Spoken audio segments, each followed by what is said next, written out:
好，来继续来看这位台南市的前立委董品娥，顶个月15号注第二剂 AZ 了后，身体开始无爽快，讲用要无法度喘气，医师诊断是心肌炎。这半个月以来，已经瘦7公斤，挂急诊挂几落届。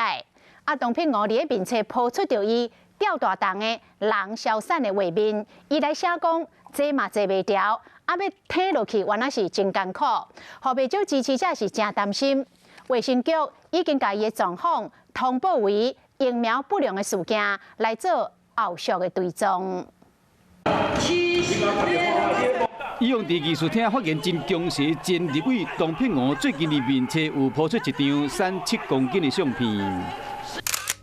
倒伫急诊的病床顶伫吊大重的，看起来真虚弱。即阵啊，真入去病院，半个月来一直瘦落去。董品娥讲，伊为顶个月15注这个第二剂AZ了后，人就一直无爽快。回去先台挂急诊的时候，医生是讲伊应该是心肌炎，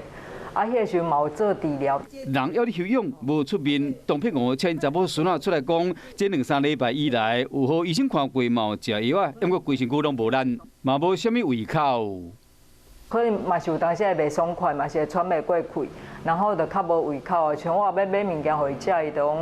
讲食袂落啊。敢是注意放射引起副作用，该科医师有伊的看法。大部分副作用大概会在接种完的1星期、2个星期左右会比较明显，超过1个月以上的比较罕见，而且同时有出现体重减轻，这并不是 AZ 疫苗常见的副作用。本局在11月5号已协助申请要害救济，并于11月10号将相关资料函文给中央相关单位。卫生局嘛依照伊的情形，申请通报疫苗不良事件来做后续的追踪。